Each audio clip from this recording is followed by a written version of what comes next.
My flight from Seattle had landed at JFK around noon that Saturday, and by the time I dropped my bags at the hostel in Brooklyn, I had maybe 5 hours of daylight left to explore. September in New York carried that perfect crispness in the air, the kind that makes everything feel cinematic and full of promise. I had saved for this trip since my sophomore year of college. Graduation money combined with 18 months of bartending shifts at a place back home that smelled permanently of stale beer and regret.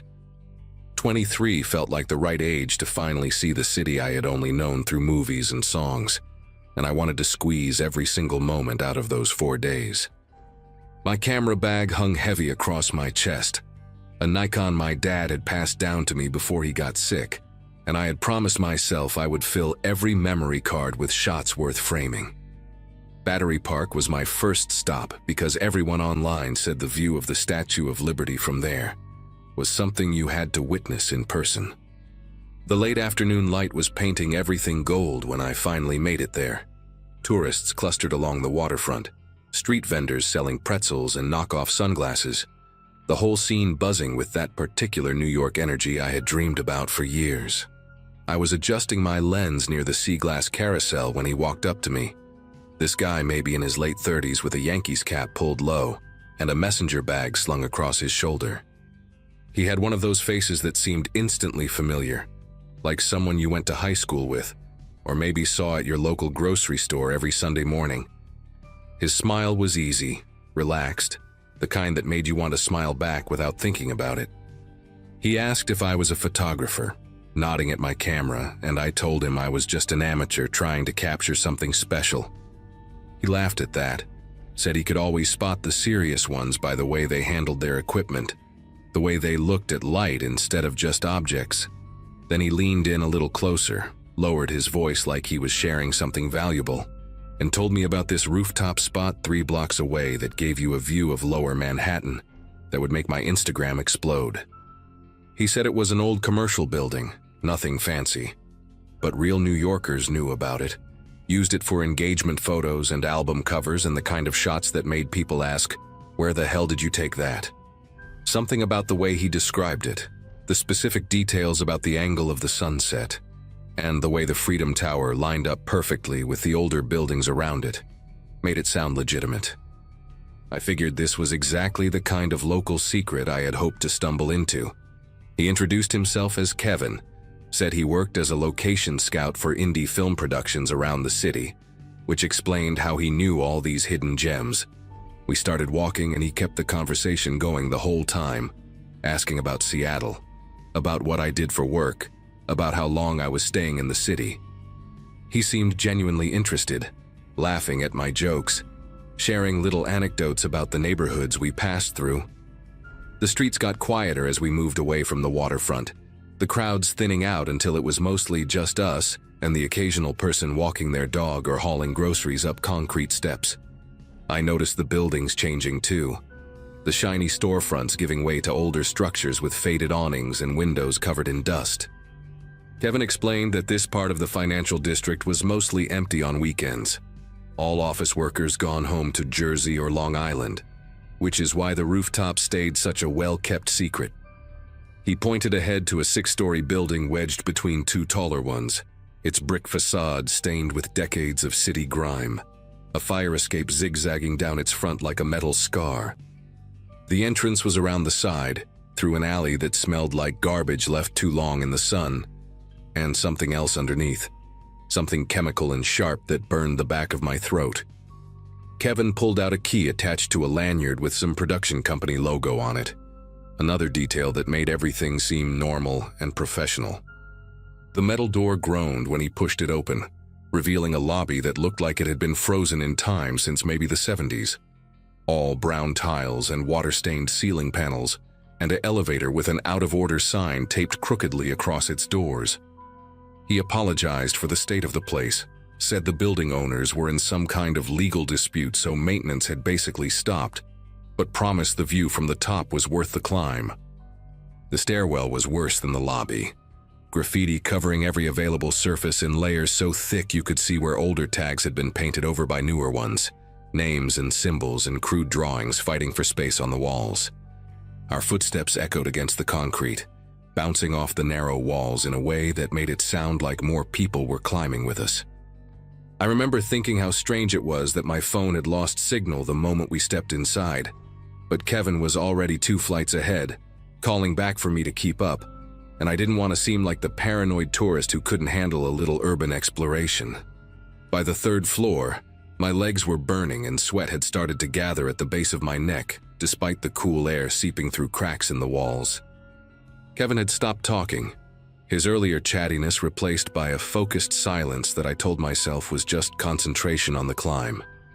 The hallways we passed on each landing were dark, doors hanging open to reveal empty rooms filled with debris, old office furniture overturned and covered in dust, cables hanging from dropped ceiling tiles like dead vines. On the 4th floor, I caught a glimpse of something that made me pause.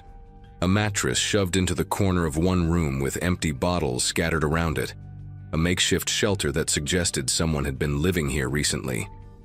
Kevin noticed me looking and said it was probably just some homeless guy who crashed here during winter. Nothing to worry about. The building was empty now.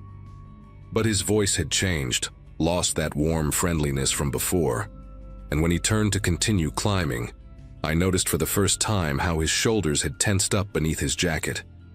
I should have turned around right then, should have made some excuse about my asthma or a phone call I needed to make, but we were already so close to the top and I had come this far, and part of me still believed in that perfect photograph waiting on the roof. The 5th floor is where everything changed. Kevin walked past the stairwell that continued up to 6 and instead turned down a corridor lined with old storage rooms, their doors marked with faded numbers and symbols I didn't recognize. I asked him if the roof access was this way, and he said yeah, through the maintenance area at the end of the hall, trust me. The fluorescent lights overhead were mostly dead, only one still working about halfway down, buzzing and flickering in a way that cast dancing shadows across the peeling paint on the walls. Our footsteps kicked up dust that swirled in the weak light, and I could hear water dripping somewhere nearby, a steady rhythm that echoed through the emptiness. Kevin stopped at a door near the end, this heavy metal thing with rust bleeding down from its hinges, and he pulled out another key from his pocket. The door swung inward with a screech that seemed impossibly loud in the silence, revealing a room maybe 15 feet square, stacked with old filing cabinets and cardboard boxes and a single metal chair sitting in the center like it was waiting for someone. A bare bulb hung from the ceiling, barely illuminating the space, and there were no windows, no other doors, definitely no roof access. I turned to ask Kevin what was going on, and that's when I heard the click of the lock engaging behind us. Kevin was standing between me and the door, and the person I was looking at now bore almost no resemblance to the friendly guy who had approached me at Battery Park. His posture had shifted, shoulders squared, feet planted wide, his whole body blocking the only exit. The easy smile was gone, replaced by an expression I can only describe as coldly professional, like a mechanic about to start work on an engine. He reached into his messenger bag, and when his hand came out, it was holding a box cutter with the blade already extended, that little strip of metal catching the light from the bare bulb overhead. He told me to stay calm, said this could go easy or hard depending on how I chose to handle it, and his voice was flat now, completely stripped of the warmth that had convinced me to follow him here. My heart was slamming against my ribs so hard I could feel it in my throat, and my mind was racing through every self-defense video I had ever half-watched on YouTube, every news story about tourists who ended up as statistics. He took a step closer and told me to put my backpack on the ground, slowly, no sudden movements. The blade of that box cutter looked impossibly sharp, the kind of tool designed to slice through packaging tape and cardboard but perfectly capable of opening up skin just as easily. I asked him what he wanted, even though I already knew, hoping that keeping him talking would buy me time to figure something out. He listed it off like a shopping list: backpack, wallet, camera, passport, phone, anything valuable in my pockets. And then he said something that made the full weight of the situation crash down on me. He said nobody checks these floors on weekends. The building security only does the lobby. and the cops don't respond to calls from this address anymore because there's been too many false alarms from the motion sensors going haywire. He said he could keep me in this room for hours and nobody would hear a thing. Nobody would come looking. Nobody would even know to start searching until I missed my flight back to Seattle. The way he said it, so matter of fact, made it clear this wasn't his first time doing this. I thought about my dad's camera hanging around my neck, the one thing I had left of him after the cancer took everything else, and something inside me cracked at the idea of handing it over to this person who had manipulated me with such practiced ease. But the box cutter was right there, maybe 4 feet away, and Kevin's eyes never left mine, tracking every tiny movement I made like a predator watching prey decide whether to run or freeze. I started taking off my backpack, moving slowly like he told me, my brain working overtime to find any advantage in this situation. The room was cramped and cluttered, filing cabinets pushed against the walls, cardboard boxes stacked in uneven towers, that single metal chair sitting between us like some kind of sick joke. Kevin gestured with the box cutter for me to toss the bag toward him, and I did, watching it land at his feet with a soft thud that seemed to echo in the confined space. He kicked it behind him without looking, keeping his eyes locked on me, and then pointed the blade at my chest and told me the camera was next. My fingers were trembling as I lifted the strap over my head, and I found myself talking without really planning to, telling him about my dad, about the cancer, about how this camera was the only thing I had left of him. I don't know why I thought appealing to his humanity would work. Maybe desperation makes you stupid, but something flickered across his face for just a second, this tiny crack in that cold, professional mask. He told me to shut up and put the camera on the ground, but his voice had wavered just slightly, and in that moment I noticed something I had missed before. There was a fire extinguisher mounted on the wall behind one of the filing cabinets, half hidden by a stack of boxes, its red metal casing faded but the safety pin still visible in the handle. I lowered myself slowly, like I was about to set down the camera, and I kept talking, kept pushing on that crack I had seen in his composure. I told him my dad used to take me to Mariners games with this camera, taught me how to shoot in manual mode in our backyard, spent his last good summer driving me around the Pacific Northwest, looking for the perfect sunset. Kevin told me again to shut up, louder this time, and he took a step forward with the box cutter raised, but I could see his jaw clenching and unclenching, see the way his free hand had balled into a fist at his side. That was when I moved, not toward the door because he was blocking it, but sideways toward that filing cabinet, my shoulder slamming into the stack of boxes and sending them tumbling across the floor. Kevin lunged at me but tripped over one of the fallen boxes, cursing as he stumbled, and I grabbed the fire extinguisher off the wall with both hands, yanking the pin out in one desperate motion. The foam erupted in his face before he could recover, a thick white blast that covered his eyes and mouth and sent him reeling backward, clawing at his skin and gasping for air. The box cutter clattered to the ground somewhere in the chaos, and I didn't wait to see where it landed. I dropped the extinguisher and grabbed my backpack from the floor, slinging it over one shoulder as I fumbled with the lock on the door. My fingers felt thick and useless, slipping on the metal mechanism while behind me Kevin was coughing and spitting and making sounds that didn't even seem human. The lock finally gave way, and I threw myself into the hallway, my sneakers sliding on the dusty floor as I sprinted toward the stairwell.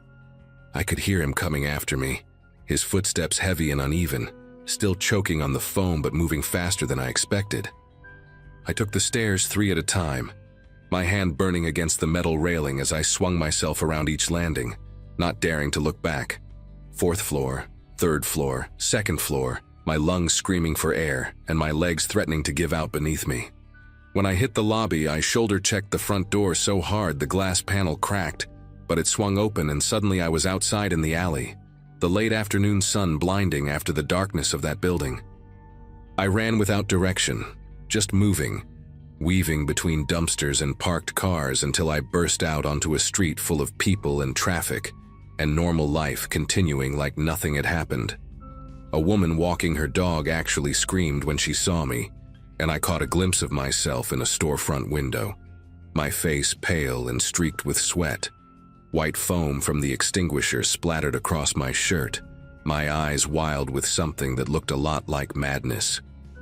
I found a police officer 2 blocks later, standing outside a deli with a coffee in his hand, and I must have sounded completely insane trying to explain what had just happened. But he called it in, and within 20 minutes there were 4 more cops, and I was sitting in the back of a patrol car with a blanket around my shoulders, even though I wasn't cold. They searched the building, but Kevin was gone, slipped out through some back exit or fire escape, vanished into the city like he had never existed. My camera was still around my neck, my passport still in my backpack, everything I had nearly lost still with me. The cops told me I was lucky, said they had seen this scam before. Tourists lured into abandoned buildings and robbed at knife point, sometimes worse. They said most victims just handed everything over because fighting back usually ended badly, and I should consider myself fortunate that my stupid, desperate move with the fire extinguisher had actually worked. I spent the rest of my trip in a daze, jumping at every stranger who made eye contact, unable to shake the memory of Kevin's flat voice telling me nobody would hear, nobody would come. I still have my dad's camera, still use it almost every day, but I have never gone back to New York. Some cities just hold too many ghosts, even the ones that are still breathing.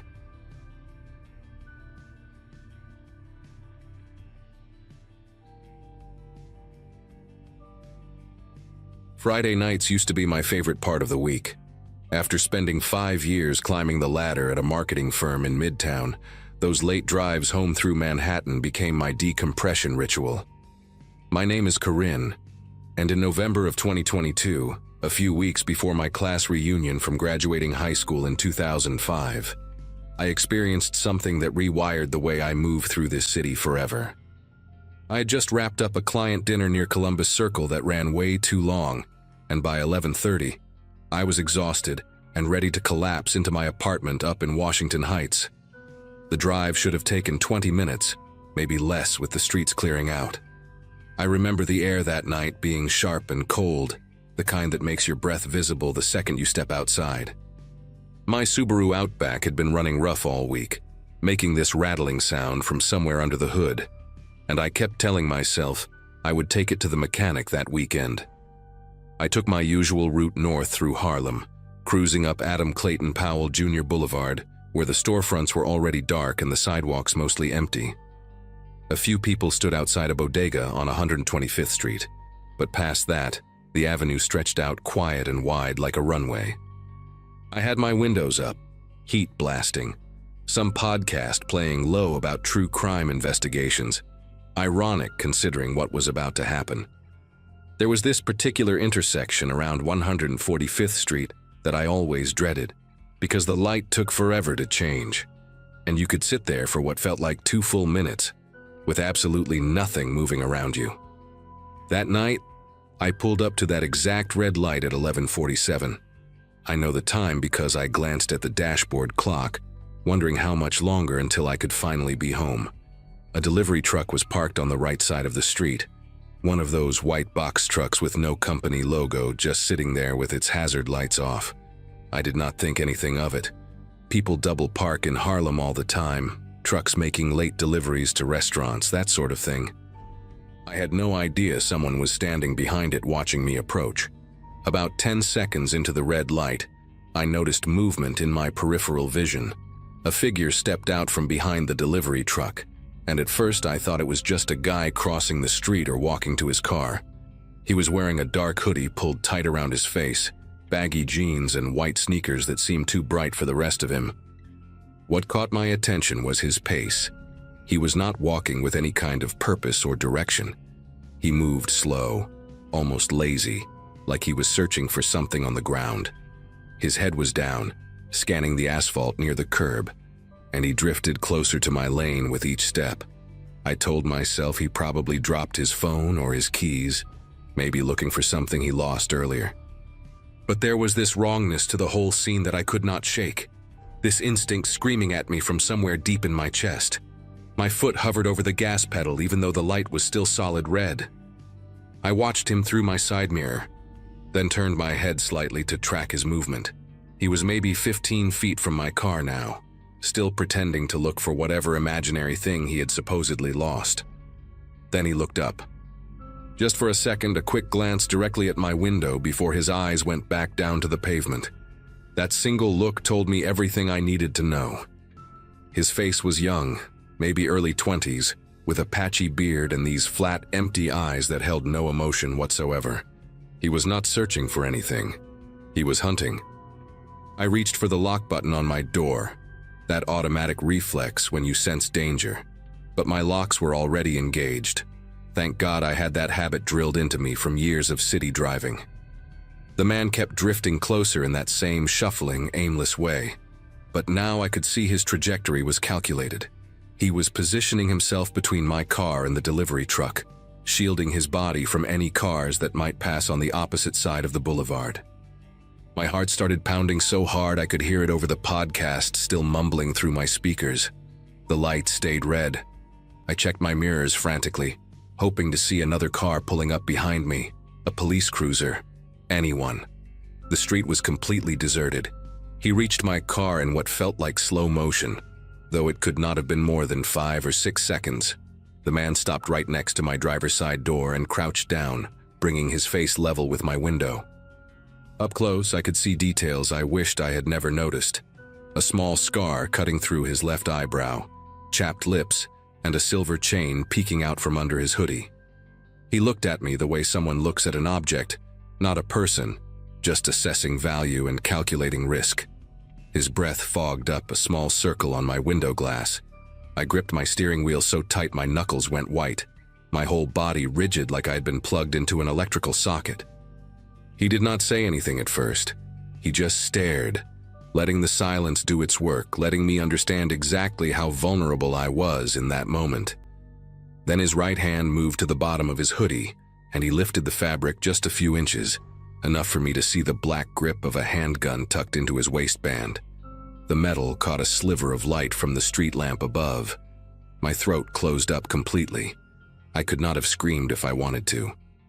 He tapped the barrel of the gun against my window. 2 soft knocks that somehow sounded louder than anything I had ever heard. His other hand reached for my door handle and pulled. The mechanism clicked but held firm, and I watched his jaw tighten with irritation. He tapped the glass again, harder this time, and made a gesture with his chin toward the lock button. Unlock it. That was what he wanted. His eyes never left mine, and in them I saw nothing. No anger, no excitement, no hesitation. Just blank determination, like this was his job and I was just another task to complete. I thought about my phone sitting in my purse on the passenger seat, completely useless. I thought about my parents in Connecticut who had begged me for years to move somewhere safer. I thought about every news story I'd ever read about women found in abandoned lots, about bodies discovered in the trunk of their own cars. The red light hung above the intersection, like it had forgotten how to change. I had maybe 2 seconds to make a decision that would determine whether I lived or died. I slammed my foot on the gas so hard the tires screamed against the asphalt. The car lurched forward, and I heard a thud. His hand or maybe his body hitting the side panel as I tore away from him. I did not look back. I did not check my mirrors. I just drove, blowing through that red light at what must have been 50 miles per hour, my entire body shaking with adrenaline that felt like fire in my veins. Another intersection came up, red light, and I ran that one too. A taxi honked somewhere to my left, but I barely registered it. I was sobbing now, these ugly, gasping cries that I could not control. My vision blurred with tears as I gripped the wheel and kept my foot pressed down. A third intersection, this one green by some miracle, and I flew through it without slowing down. I did not know where I was going anymore. I just knew I had to put distance between myself and that man, that gun, that horrible tapping sound on my window. Somewhere around 155th Street, I finally pulled over next to a fire hydrant, threw the car into park, and completely fell apart. I sat there for what must have been 10 minutes, crying so hard I could barely breathe, my whole body trembling like I had been dropped into freezing water. Every few seconds I would whip my head around to check if anyone was approaching, if somehow he had followed me, if another figure was lurking between the parked cars lining the street. My hands fumbled with my phone, dropping it twice before I managed to dial 911. The operator's voice sounded distant and tinny, and I had to repeat myself 3 times before she understood what I was saying through my sobs. She told me to stay in my vehicle with the doors locked, that officers were being dispatched to my location. I remember staring at a crack in my windshield, a tiny chip I had been meaning to fix for months, and focusing on it like it was the only real thing in the world. The minutes stretched out impossibly long. I kept seeing his face in my mind, those flat, dead eyes, the way he had looked at me like I was already gone. When the red and blue lights finally appeared in my rearview mirror, I started crying all over again, this time from relief so intense it felt like my chest might crack open. 2 officers approached my car, a woman named Ortega and her partner, a tall guy with a shaved head whose name I never caught.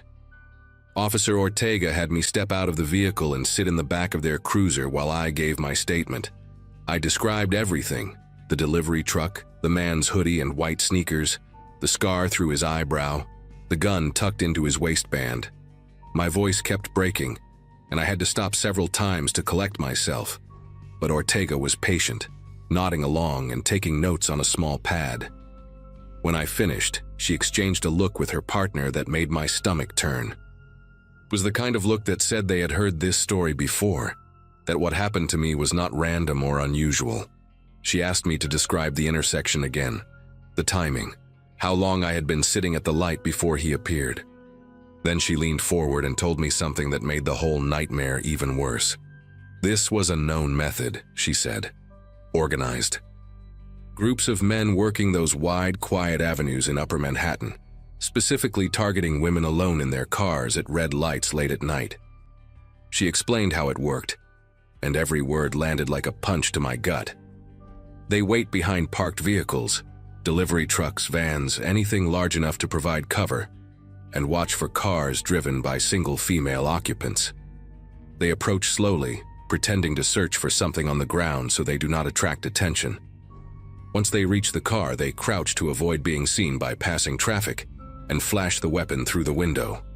Most victims unlock the door out of pure terror, and then they are forced to drive to abandoned lots in the Bronx or out near the waterfront in Queens. What happens next depends on the crew, Ortega said. But robbery is just the beginning. Some victims have been held for hours, driven to multiple ATMs to drain their accounts. Others have been assaulted. Few have never been found at all. The officers told me I did exactly the right thing by running that light. That hesitation in those situations almost always ends badly. Her partner added that most people freeze, that the gun is usually enough to override every survival instinct screaming at them to run. I thought about how close I had come to unlocking that door, how my finger had actually twitched toward the button before something deeper took over. A few millimeters of movement and I might have become another statistic, another missing person flyer stapled to a telephone pole. The officers drove me home that night because I was in no condition to get behind the wheel again. My car sat on that street until the next morning when my friend Denise came with me to pick it up in the daylight. There was a small dent on the driver's side panel, right below the mirror, proof that I had actually hit him when I sped away, that the whole thing was not some elaborate nightmare my exhausted brain had invented. I filed a full report at the precinct the following day, sat with a sketch artist, did everything they asked me to do. But Ortega was honest with me from the start. Without surveillance footage or witnesses, the chances of catching him were slim. These men knew where the cameras were, knew which blocks had broken streetlights, knew exactly how to disappear back into the city the moment their target escaped.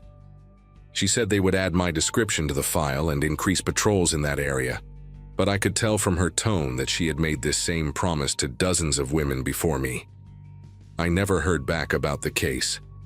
I assume it sits in a drawer somewhere, unsolved, gathering dust alongside all the others. It has been 2 years since that night, and I have not driven through Harlem after dark a single time. I sold my apartment in Washington Heights and moved to a place in Brooklyn, closer to my office, closer to streets that stay crowded even at midnight.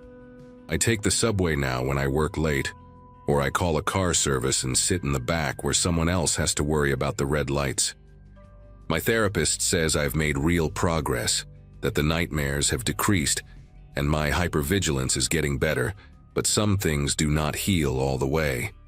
I still check my locks 3 times before I start driving. I still feel my pulse spike whenever I stop at an intersection after sunset. And sometimes on quiet nights when I am walking to my building, I catch myself scanning the shadows behind parked trucks, looking for a figure in a dark hoodie pretending to search for something on the ground.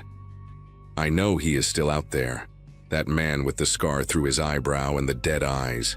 Maybe he found another victim that same night. Maybe he is still working that same stretch of avenue, waiting behind that same delivery truck. I got away, but that does not mean it ended. Just means he moved on to the next red light, the next woman alone in her car, the next person who might not be lucky enough to keep their doors locked.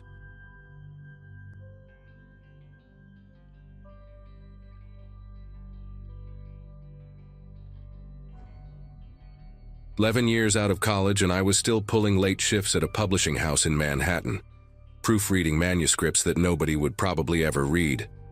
My mom liked to remind me during our Sunday calls that her friend's son, same graduation year as me, had already made partner at some law firm in Boston. That particular night, a Wednesday in early March 2024, I had stayed until almost midnight fixing a disaster of a memoir from some retired CEO who thought commas were optional.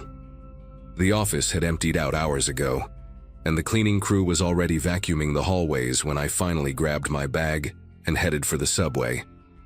I lived in Astoria, which meant catching the N train from Midtown and riding it about 40 minutes to get home.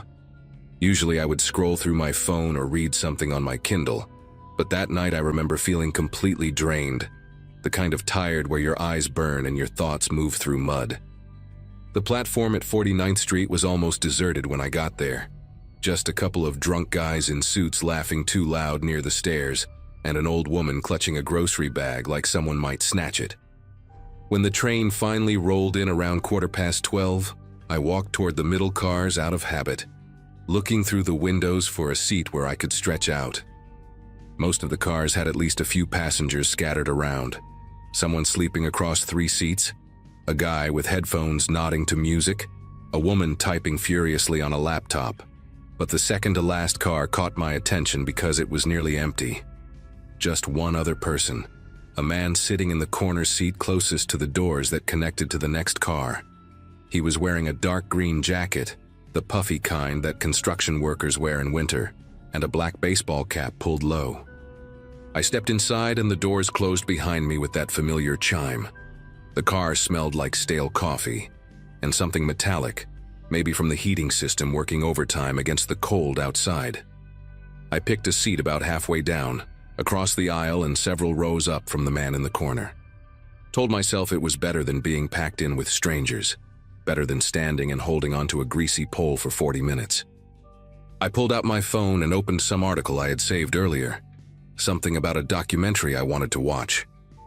The train lurched forward and began its crawl through the tunnel, and I settled into that familiar rhythm of the tracks beneath us, the slight sway of the car, the fluorescent lights buzzing overhead.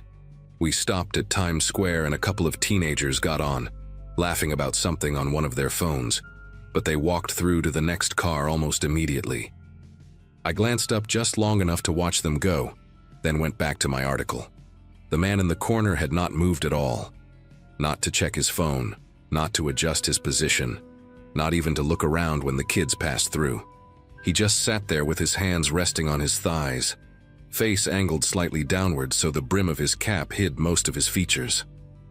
I remember thinking it was a little strange, the way some people can sit so completely still, like they have turned off some internal motor that keeps the rest of us fidgeting and shifting. But I did not think much beyond that. People are weird on the subway. You learn to ignore a lot when you ride it every day for years. The train pulled out of Times Square and continued downtown, rattling through the darkness with that high-pitched whine the older cars make when they pick up speed. At Herald Square, the doors opened and I heard footsteps somewhere behind me. When I looked up, The man in the green jacket was walking toward the connecting door at the back of the car, the one that led to the last car in the train.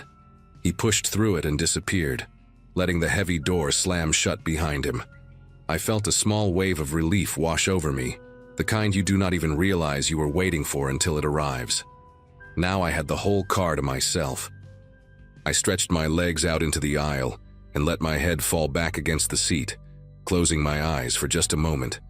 The next few stops blurred together. 23rd Street, 14th Street, 8th Street. And I must have dozed off somewhere in there, because when I opened my eyes again, we were pulling into Canal Street, and my phone had slipped down between my leg and the seat.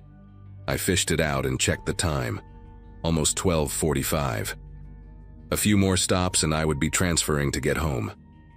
That was when I heard the connecting door open again, the metallic screech of its hinges cutting through the quiet car. I turned my head and saw the green jacket first, then the black cap, then the slow, deliberate walk down the aisle toward me. The man had come back. He was not rushing, not looking around nervously like someone who had forgotten something in their seat. He moved with this calm purpose that made my chest tighten for reasons I could not quite name. There were dozens of empty seats in that car, rows and rows of orange plastic with nobody in them, and yet he walked past all of them. He stopped right in front of me and sat down in the seat directly across the aisle, maybe 3 feet away at most, close enough that I could smell cigarette smoke trapped in the fabric of his jacket, close enough that I could see a small scar running through his left eyebrow. He did not look at me right away. He just settled into the seat and placed his hands on his knees the same way he had before, palms down, fingers slightly spread. I pulled my legs back from the aisle and sat up straighter, trying to convince myself this was nothing, just a strange guy who wanted to sit near the door for his stop. But my heart was beating faster now, and I could feel sweat starting to prick at the back of my neck despite the cold air blowing through the vents above us. The train left Canal Street and plunged into the tunnel that runs under the East River toward Brooklyn. This stretch always feels longer than it should, maybe 5 or 6 minutes of nothing but darkness outside the windows and the roar of the tracks echoing off the tunnel walls. I stared at my phone screen without really seeing it, hyper-aware of every small movement from the man across from me. He had lifted his head now and was watching me openly, not even pretending to look at something else. His eyes were pale, grayish blue, and there was something patient in them, something that reminded me of the way a cat watches a bird through a window. I wanted to say something, ask him what his problem was, tell him to back off, but my throat felt tight and the words would not come. Instead, I just sat there, gripping my phone like it was some kind of shield, watching him from the corner of my eye while the train screamed through the darkness. Nobody else in the car. Nobody coming through from the other cars. Just me and this stranger and the river somewhere above us, pressing down with all that black water. He moved his right hand then, slowly, like he wanted me to see exactly what he was doing. His fingers slid up toward the cuff of his jacket sleeve and dipped inside, and when they came back out, they were wrapped around a handle. The blade was maybe 4 inches long, the kind of utility knife you can buy at any hardware store, with a worn black grip and a tip that caught the fluorescent light as he angled it toward me. He did not point it at my face or wave it around like some movie villain. He just held it low, resting against his thigh, letting me understand what it was and what it meant. My whole body went rigid. Every muscle locked up at once, and I could hear my own breathing coming fast and shallow, could feel my pulse slamming in my ears like a drum. The man tilted his head slightly and spoke for the first time, his voice quiet and flat, barely louder than the noise of the train. He said 4 words that I will never forget as long as I live. He said, "Do not move yet." The word yet hung in the air between us, heavy with promise, and I understood with perfect clarity that this man had done this before. This was not random. This was not impulsive. He had picked this car, picked this moment, picked me. I tried to think through the panic, tried to remember all those articles I had read about what to do if you get mugged, but my mind was just static and noise. The train was still moving, still hurtling through that endless tunnel, and there was nowhere to go. I thought about screaming, but who would hear me?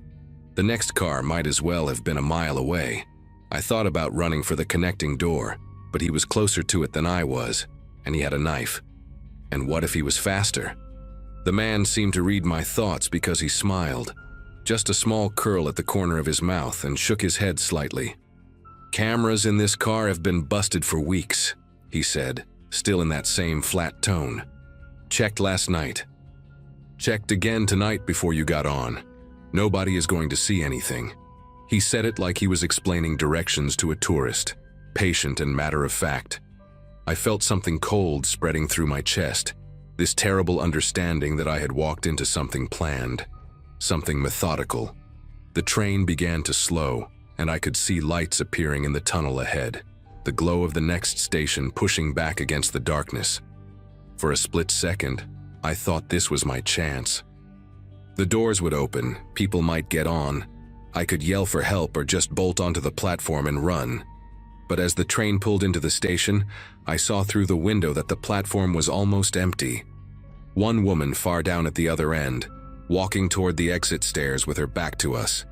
A man in an MTA vest leaning against a pillar looking at his phone, too far away to notice anything happening in this car. The stranger stood up before the train had even fully stopped, moving to position himself between me and the doors. He did it casually, like he was just getting ready to exit. But his body blocked the entire path. The knife had disappeared back into his sleeve, but I knew it was still there. Knew his hand was wrapped around it inside that puffy green jacket. The doors slid open with a hiss, and cold air rushed in from the platform, carrying the smell of concrete and old garbage. He looked at me and nodded toward the opening. "You first," he said quietly. "Walk normal. Go left toward the end of the platform where it gets dark. We are going to have a conversation about what is in your bag and your pockets." His voice was still calm, still patient, like a teacher giving instructions to a slow student. I stood up on legs that felt like they belonged to someone else. My bag was hanging from my shoulder, and I remember thinking about my laptop inside, about my wallet with maybe $60 and my credit cards, about my phone still clutched in my sweaty hand. None of it mattered. None of it was worth dying for. But something else was screaming in the back of my mind, some animal instinct that was telling me not to go with him, not to walk into that dark corner of the platform where nobody could see us. I had read stories about this, about people who cooperated with muggers and still ended up hurt, still ended up dead in some alley or stairwell because the criminal did not want to leave a witness. The man was watching me carefully, reading my hesitation, and I saw his jaw tighten just slightly. "Do not make this complicated," he said. And there was something harder in his voice now, an edge that had not been there before.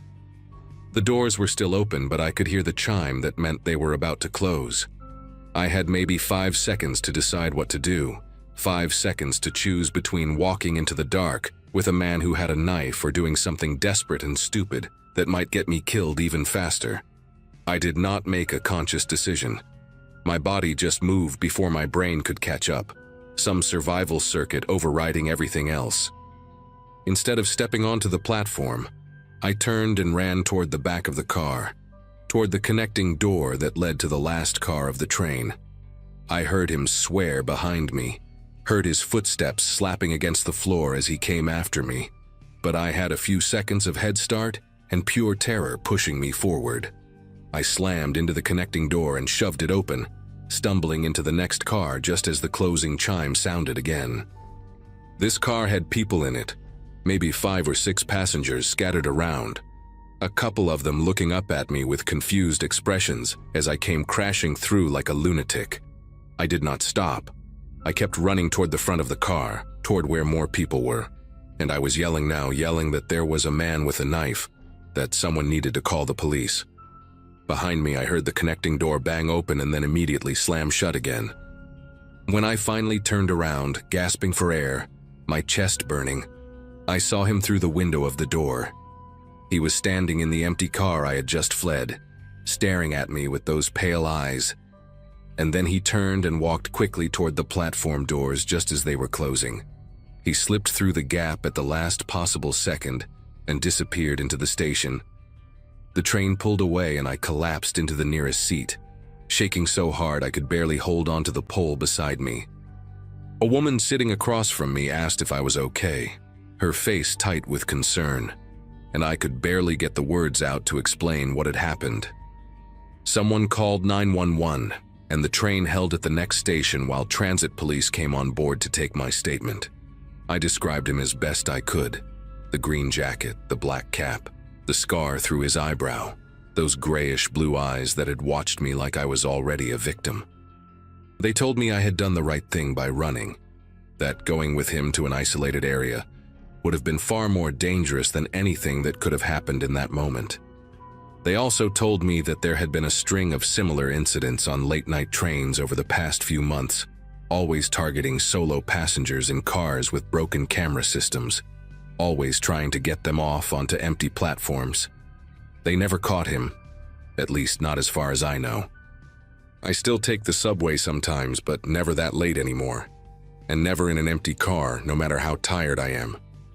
Some nights I still dream about those pale eyes watching me through the connecting door window, patient and calm, like he was just waiting for another chance.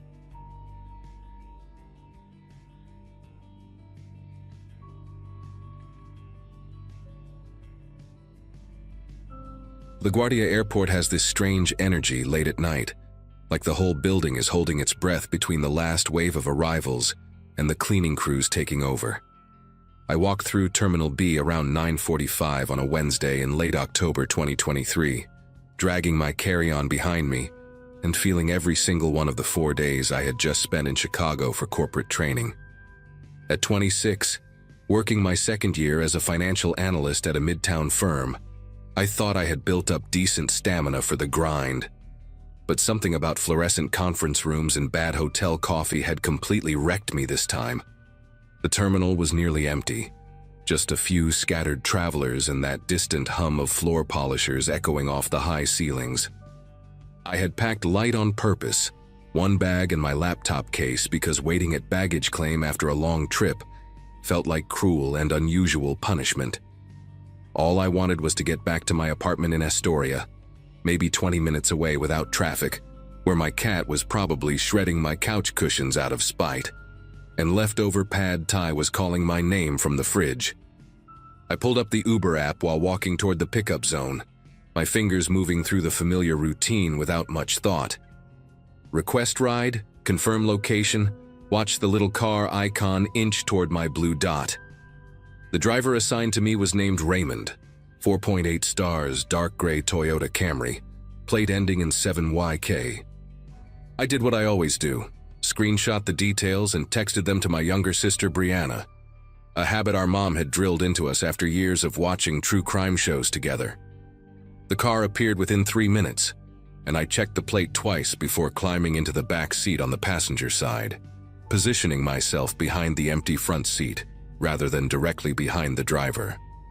Raymond looked unremarkable, somewhere in his mid-40s, thinning hair, wearing a plain navy polo that could have come from any big box store. He said my name and destination in a flat voice without turning around, which suited me fine. After the week I had endured, small talk sounded exhausting. I buckled in, connected my phone to my portable charger, and watched the airport lights fade in the side mirror as we merged onto the Grand Central Parkway heading toward Astoria. For the first 10 minutes, everything felt completely normal. The highway was relatively clear for a Wednesday night, just the usual flow of taxis and ride shares ferrying people home from the airport. Raymond drove smoothly, staying in the middle lane, not speeding or making any sudden moves. I scrolled through my emails without really reading them, half listening to the low murmur of talk radio coming from the front speakers, some late-night program discussing local politics that I could not have cared less about. The GPS on the app showed our little car icon moving steadily along the expected route, the estimated arrival time ticking down from 18 minutes to 15 to 12. I remember thinking I might actually make it home before 11, which felt like a small victory after the chaos of the past few days. My eyelids were getting heavy, That specific kind of travel exhaustion, where your body knows it is almost safe and starts shutting down prematurely. Then Raymond signaled right and began moving toward an exit I did not recognize. I glanced up from my phone, watching the highway signs pass, and realized we were nowhere near the Astoria Boulevard exit I usually took. When I checked the app, the route had changed, the blue line now snaking through unfamiliar streets instead of the straightforward path I knew by heart. Raymond must have noticed me shifting in my seat because he spoke for the first time since we left the airport, his voice flat and matter-of-fact. "Expressway exit up ahead is closed," he said, eyes fixed on the road. "Construction or something. Gotta go around through the side streets, add maybe 5 minutes." It sounded reasonable enough. Roadwork in Queens was as constant as pigeons and overpriced coffee. I settled back and typed a quick message to Brianna. "Driver taking detour, says exit closed." Then watched the neighborhood outside my window transform from familiar commercial strips into something else entirely. The streetlights grew sparse. The buildings changed from apartment complexes and bodegas to long stretches of chain-link fence and dark industrial lots. We turned left, then right, then left again through a maze of streets I had never seen before in my 3 years of living in Queens. The names on the signs meant nothing to me. Rust Street, Varick Avenue, some numbered road that dead-ended into a wall of corrugated metal. Warehouses lined both sides now. Massive windowless structures with loading docks sealed by rusted roll-down gates. Not a single person on the sidewalks. Not a single car parked along the curb. The GPS on my phone showed our location as somewhere near Maspeth, an area I only knew by name from delivery tracking numbers. I typed another message to Brianna. "This feels weird, going through industrial area," but noticed the signal bar on my phone had dropped to a single dot. The message sat there with a spinning wheel, refusing to send. My chest tightened. I tried to keep my breathing steady, telling myself this was probably nothing, just an annoying detour through an ugly part of town. But my body was already shifting into a different mode, that ancient instinct waking up and flooding my system with something cold and electric. I decided to test the window. Casually, like I was just warm and wanted some air, I reached for the button on the door panel and pressed down. Nothing happened. I pressed again, holding it longer this time, but the glass did not move a single millimeter. The child lock indicator was not lit up, which meant the control had been disabled from the front. Raymond had full command of the windows and probably the doors too. I felt my pulse hammering in my throat as I glanced toward the front seat. Raymond was leaning forward now, his posture completely different from the relaxed slouch he had maintained on the highway. His eyes kept flicking to the side mirrors, then to the rear view, then back to the mirrors again, like he was watching for something behind us or waiting for something to appear. The car slowed as we approached a particularly large warehouse with a faded sign I could not read in the darkness. A loading dock jutted out from the building, its metal platform empty and streaked with rust. Raymond pulled the Camry to the side of the road and stopped, engine still running, headlights illuminating a dumpster overflowing with wooden pallets and plastic wrap. Every cell in my body screamed at me to do something, but I forced myself to stay still and think. Panicking would not help. Screaming would not help. We were in the middle of nowhere, surrounded by empty buildings and silence so thick I could hear the engine ticking. Raymond had not said a word since his explanation about the closed exit, and now he sat motionless, hands still on the wheel, staring at the side mirror like a man waiting for a bus. I watched his reflection in the rear view and noticed his jaw was clenched tight, a vein visible on his temple even in the dim glow of the dashboard lights. He checked his phone, a quick glance down at the screen, then back to the mirror. I understood then with horrible clarity that he was not lost. He was not confused. He was waiting for someone, and that someone was supposed to meet us here, at this specific loading dock, on this dead-end street where no one would hear anything. My mind raced through options. The doors were almost certainly locked. The windows would not budge. I could try to climb into the front seat and fight him, but he was bigger than me and I had no weapon. I could scream, but there was no one around to hear. Then I remembered the emergency feature in the Uber app. I had never used it before. never even tested it, but I knew it existed somewhere in the menu. A panic button that would alert authorities and share your location. Moving as slowly as I could manage, I tilted my phone screen away from any possible reflection and opened the app. My hands were trembling so badly that I almost dropped the device twice. The safety icon was in the bottom corner, a small shield symbol I had scrolled past 100 times without really seeing it. I tapped it, then tapped Emergency Help, then selected the option to contact 911. The app asked if I wanted to share my trip details with emergency services. I pressed yes. And then, I had not expected this, had not known the app would do this. My phone spoke out loud in a clear, robotic female voice. Emergency assistance has been contacted. Your location and trip details are being shared with local authorities. The words filled the silent car like a gunshot. Raymond's head snapped toward me, his eyes wide and white in the darkness, and for one eternal second, we just stared at each other through the gap between the front seats. Then he moved. His hand shot to the gear shift and slammed the car into drive, tires squealing against the pavement as we lurched forward. I was thrown back against the seat, my phone flying from my grip and landing somewhere on the floor near my feet. Raymond was muttering something under his breath, the same phrase over and over, but I could not make out the words over the roar of the engine and my own heartbeat pounding in my ears.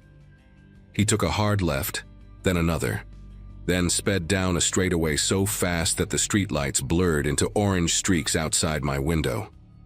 I braced myself against the door, certain we were going to crash, certain this was how it ended. But then he slammed the brakes so hard that my seatbelt locked and cut into my collarbone. We had stopped on a residential street, modest two-story houses with chain-link fences and small yards, a few porch lights glowing in the distance. Without a word, Raymond reached down to his door panel and I heard the click of the locks disengaging. He did not turn around, did not look at me, just sat there gripping the steering wheel with both hands, knuckles pale against the fake leather. I grabbed my carry-on from the seat beside me, scooped my phone off the floor, and scrambled out of that car so fast I nearly fell onto the sidewalk. The door had barely closed behind me before Raymond accelerated away, the Camry's taillights disappearing around a corner within seconds. I stood there on that empty street, shaking from head to toe, trying to remember how to breathe. The houses around me were dark except for a few scattered windows. I had no idea where I was. Somewhere in Queens, obviously, but the street signs meant nothing to me. My phone showed 2 bars of signal now, and the Uber app displayed a message saying my trip had been canceled by the driver. I called 911 immediately, my voice cracking as I tried to explain what had just happened. The dispatcher asked for my location, and I had to walk to the nearest intersection to read the cross streets. 63rd Drive and Alderton Street. Somewhere in a neighborhood I later learned was called Rego Park. She told me to stay on the line, stay in a lit area, and that officers were being dispatched to my location. A patrol car arrived within 8 minutes, and I have never been so relieved to see flashing lights in my life. 2 officers, a woman named Hargrove and her partner whose name I cannot remember, listened to my story while I sat in the back of their cruiser with a blanket someone had given me. I showed them the screenshots I had sent Brianna. Raymond's name, his photo, the plate number, the car model. Officer Hargrove's expression changed when I mentioned the warehouse area near Maspeth, her eyes meeting her partner's in a way that made my stomach clench. She asked me to describe the exact route as best I could remember, the street names I had seen, the specific loading dock where we had stopped. I told her everything, including the detail about Raymond checking his mirrors like he was waiting for someone. She nodded slowly, wrote something in her notebook, and then said something that made the hair on my arms stand up. "You're not the first person to report something like this." She explained that, over the past 3 months, at least 4 other women had filed complaints about rideshare drivers taking unexpected detours through that same industrial corridor near Maspeth. All of them had been picked up from LaGuardia or JFK late at night. All of them described being taken through a maze of empty warehouse streets. All of them reported that the drivers had disabled the window controls. The difference, Hargrove told me, was that I was the only one who had triggered the emergency alert. The other women had either talked their way out, pretended to be on the phone with someone, or simply gotten lucky when the driver changed his mind for reasons they never understood. One woman had been dropped off miles from her destination and told to find another ride. Another had noticed a second car following them before the driver suddenly returned to the main road. The police were investigating whether these incidents were connected, whether there was a coordinated operation using the rideshare platform to identify and isolate potential victims. They could not tell me more than that, could not say what exactly was supposed to happen at that loading dock, but the implication was clear enough. I gave a formal statement at the precinct that night, signed papers, answered the same questions from 3 different detectives. Brianna picked me up around 2 in the morning and drove me back to my apartment, where I deadbolted every lock and pushed my couch against the front door before I could even think about sleeping. In the weeks that followed, I learned that Raymond's Uber account had been deactivated and his profile removed from the platform, but the police never told me if they actually found him. I still take rideshares sometimes. I live in New York, it is nearly impossible not to. But I always sit in the back left seat now. I always keep my finger hovering near that emergency button. And I never, ever let my guard down when the route starts looking unfamiliar. Some nights I still dream about that loading dock, about the sound of Raymond's breathing in the silent car, about what might have been waiting for us in the darkness if my phone had not spoken up when it did.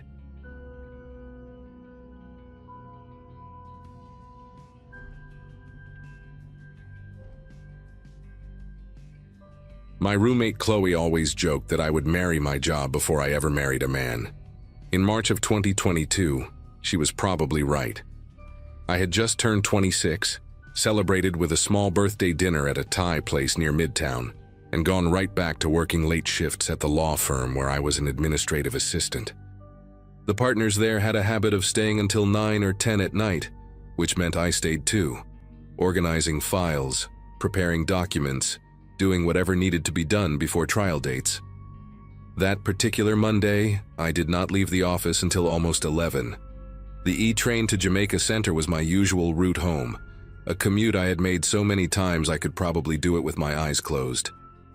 I lived in a small apartment about 15 minutes on foot from the station, in a neighborhood that was quiet, but never felt dangerous. Queens had been my home since graduating college, and I thought I knew its rhythms, its patterns, the way it breathed at different hours of the night. The train car was nearly empty when we pulled into Jamaica Center just after midnight. I checked my phone, 12:07, a text from Chloe asking if I wanted leftover pasta, and stood up as the doors slid open. The platform had that hollow quality that subway stations get when the crowds disappear. All fluorescent lights and echoing tile and the distant hum of ventilation systems. I walked toward the staircase at the far end, the only exit on that side of the platform. The escalator next to it had been out of service for what seemed like forever, a faded sign taped across the bottom step that nobody bothered to replace. So it was the stairs, a long climb up toward Archer Avenue, toward fresh air and the street and the walk home I had done hundreds of times before. I put one foot on the first step, my bag over my shoulder, my keys already in my hand the way my mother taught me when I first moved to the city. I was maybe 10 steps up when I noticed him, a man standing at the top of the staircase, silhouetted against the streetlights above. He was looking down at his phone, or at least that is what it seemed like at first glance. He wore a dark hoodie, jeans, white sneakers that caught the light. I did not think much of it. People wait at the top of subway stairs all the time, checking directions, texting someone, killing a few seconds before heading down to catch a train. But something about the way he stood made me slow my pace just slightly. He was not moving, not scrolling, just holding the phone in front of his face like a prop, like something to do with his hands. I told myself I was being paranoid, that working late and being tired was making me see threats where there were none. I kept climbing, but I noticed my grip tighten around my keys, the metal edges pressing into my palm.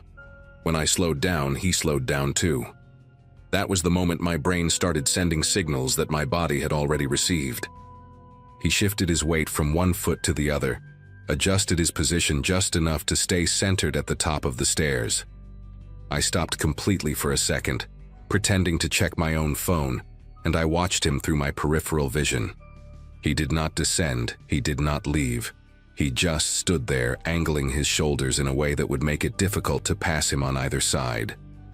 The staircase was wide enough for maybe 3 people across, but he had positioned himself right in the middle, blocking the path to the street. My heart started beating faster, a dull thud in my ears that mixed with the silence of the empty station below me. I thought about turning around, going back down to the platform, but when I glanced behind me, I saw why that was no longer an option. Another man was climbing the stairs behind me. He had not been on the platform when I started walking. I would have noticed, I would have heard his footsteps. He must have come from somewhere else, maybe through a service door or from the other end of the station, timing his approach to meet me halfway up the staircase. He was bigger than the one at the top, broader in the shoulders, wearing a baseball cap pulled low over his forehead. He was not pretending to be casual. He was moving with purpose, taking the steps 2 at a time, closing the distance between us faster than I could process what was happening.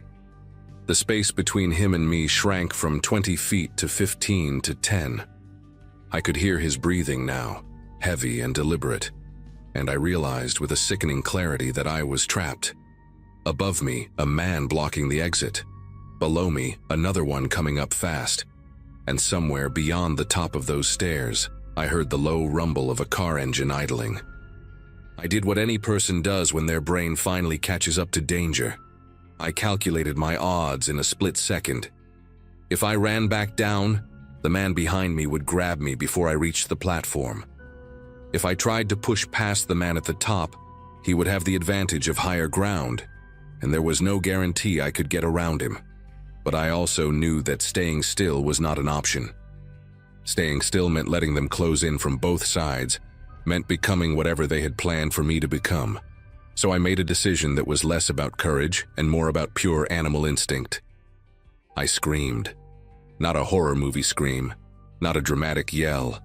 A raw, guttural sound that came from somewhere deep in my chest, loud enough to echo off the concrete walls of the stairwell. And then I ran upward, directly at the man blocking my path, holding my keys between my fingers like my mother had shown me years ago. He did not expect me to charge at him. I could see it in the way his body stiffened, the half-second of hesitation before he reached out to grab me. That hesitation was everything. I ducked low, aiming for the gap between his left side and the railing, and I swung my arm with the keys as hard as I could. I felt them connect with something. His arm, maybe his ribs, I do not know. And I heard him grunt in surprise more than pain. His hand caught the strap of my bag, yanking me backward for a moment, but I twisted my shoulder and let the bag slide off. I did not care about the bag. I did not care about my laptop inside it, my wallet, my keys that were now somewhere on the ground behind me.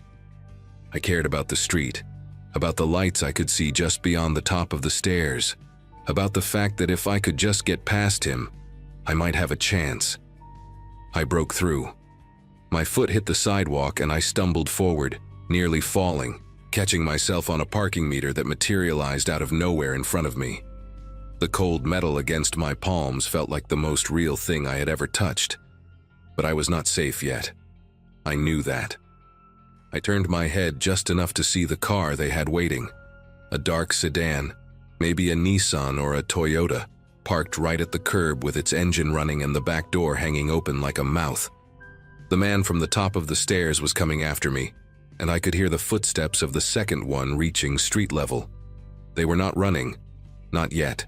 They were walking fast, confident, like they had done this before and knew that panic would make me freeze. But I did not freeze. I saw the lights of a deli about 50 feet down the block, one of those 24-hour bodegas with the green awning and the lotto signs in the window, and I ran toward it like my life depended on it. Because it did.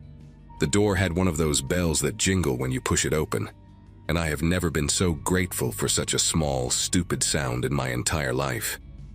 I burst inside, nearly knocking over a display of chips near the entrance, and the man behind the counter looked up with wide eyes. He was older, maybe in his 60s, with gray hair and a mustache and a Mets cap that looked like it had been worn every day for a decade. I could not speak at first. My lungs were burning, my throat raw from the scream I had let out on the stairs. I just pointed toward the door, toward the street, trying to make him understand that something was wrong, that someone was coming. He did not ask questions. He came around the counter faster than I would have expected for a man his age, and he locked the front door with a deadbolt that made a heavy, satisfying click. Then he pulled out his phone and dialed 911 while I stood there shaking, watching the street through the glass. The two men did not come to the door. I saw them stop about 20 feet from the deli, standing under a broken streetlight that flickered on and off, like it could not decide whether to work. They looked at each other, then at the bodega, then back at the car that was still idling by the subway entrance. The one in the hoodie, the one who had blocked the stairs, raised his hand in a gesture I did not understand at first. It looked almost casual, like a wave, like he was saying goodbye to a friend. Then they turned and walked back toward the sedan, unhurried, unbothered, as if the whole thing had been nothing more than a minor inconvenience. The car door closed, the headlights came on, and they drove away down Archer Avenue, disappearing into the night like they had never existed at all. I watched until the taillights were gone, until the street was empty again, until the only sound was my own breathing and the hum of the refrigerator case behind me. The police arrived about 15 minutes later, 2 officers in a squad car, who took my statement while I sat on a milk crate in the back of the deli, wrapped in a jacket the owner had given me because I could not stop shivering. I told them everything.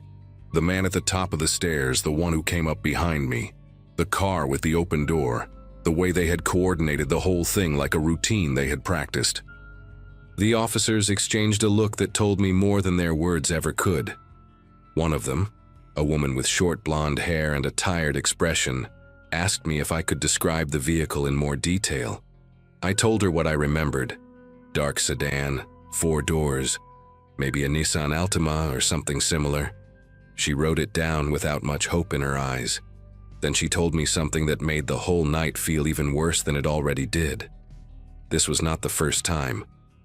There had been other reports, other women who had been approached at that same staircase, at that same exit, late at night when the station was empty. Some of them had not been as lucky as me. The deli owner, his name was George, I learned later, let me use his phone to call Chloe, who came to pick me up in her beat-up Subaru with tears in her eyes and a baseball bat in the back seat. She did not say much on the drive home, just held my hand at every red light and told me I was safe now. But I did not feel safe.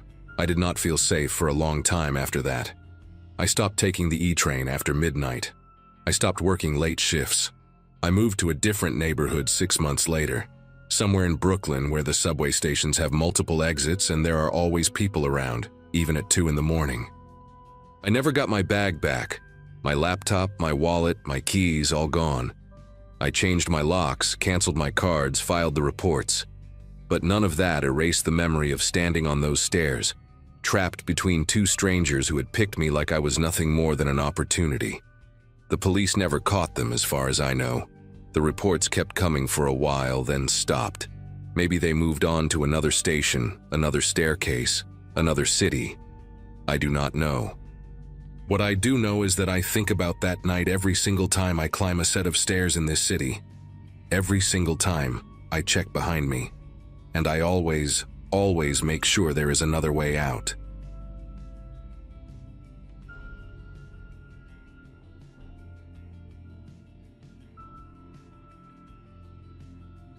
Anyone who lives in New York long enough develops a false sense of ownership over certain places. For me, it was Central Park. Specifically that stretch near the Ramble where the trees get thick and the city noise fades into something almost rural. My sister graduated from nursing school in 2014, which puts into perspective how long I had been walking those paths, camera in hand, chasing the perfect shot of the skyline bleeding orange and pink behind the tree line. Photography was my escape from the grind of working as a paralegal at a midtown firm, spending my days buried in documents that meant nothing to me. That Wednesday in early October, the air had that crisp bite to it, the kind that makes you feel alive and grateful to be outside. I left the office around 5:30, earlier than usual because my boss was out sick, and I figured I had maybe an hour of good light left. The plan was simple. Walk through the ramble, find my usual spot near the lake, snap a few frames, and head home to my apartment in Washington Heights before dark. I entered the park from the west side, cutting through the naturalist's walk with my Nikon hanging around my neck. The light was already shifting into that golden hour sweetness, painting everything in warm amber tones that photographers chase like addicts. There were still plenty of people around, joggers, dog walkers, a group of teenagers sprawled on the grass scrolling through their phones. Nothing unusual, nothing alarming. I passed an older man feeding pigeons from a paper bag, and we exchanged that brief nod strangers give each other when they share the same peaceful corner of a chaotic city. As I moved deeper toward the ramble, the crowds thinned out the way they always do. The paths got narrower, the vegetation denser, and the sounds of traffic became a distant hum rather than a constant roar. I remember thinking how lucky I was to have this little pocket of wilderness right here in Manhattan, how it almost felt like cheating to access this kind of solitude without leaving the city. I had walked this route dozens of times before, in all seasons, at all hours, or at least I thought I had walked it at all hours. The first thing I noticed was movement in my peripheral vision, somewhere off to my left where the brush got thick and tangled. I glanced over but saw nothing, just branches swaying slightly, which I attributed to a squirrel or maybe a bird settling in for the night. I kept walking, adjusting the settings on my camera as I went, trying to anticipate the exposure I would need once I reached the clearing by the water. Then I caught it again, this time on my right side.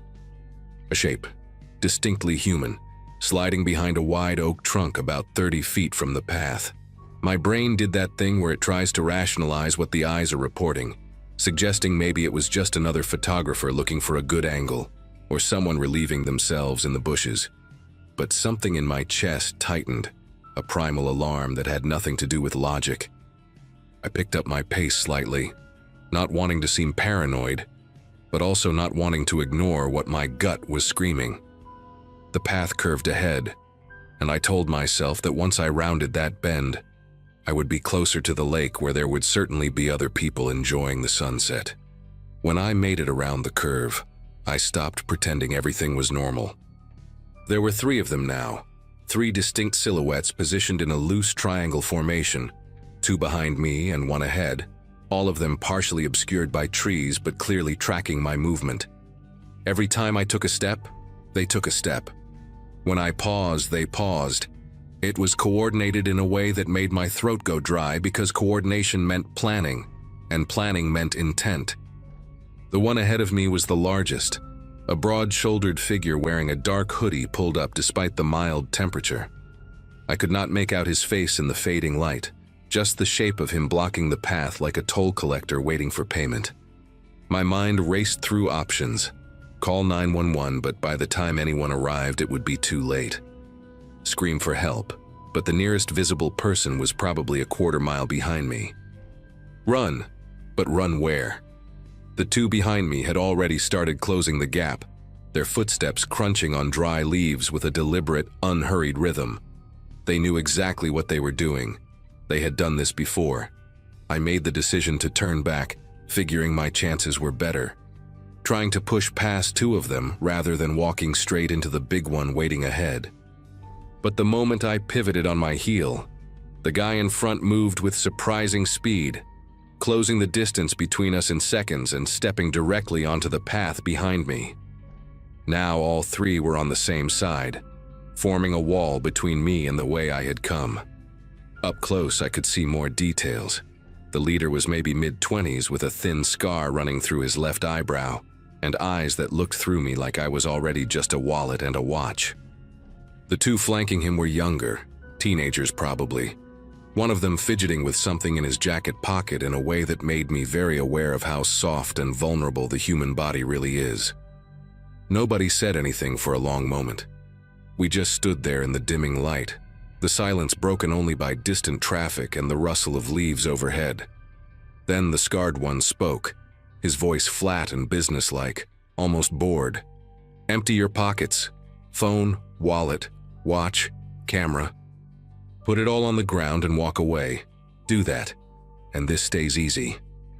My hands moved toward my pockets on instinct, survival mode kicking in, but something made me hesitate when my fingers touched my camera strap. That Nikon was not just a piece of equipment. I had saved for 2 years to buy it, skipping lunches and picking up freelance gigs on weekends, and it held 3 months of work that I had not backed up yet. A stupid thing to care about when 3 strangers are circling you in a darkening park, but the brain does not always prioritize correctly under pressure. I pulled out my wallet and tossed it on the ground, hoping that would be enough.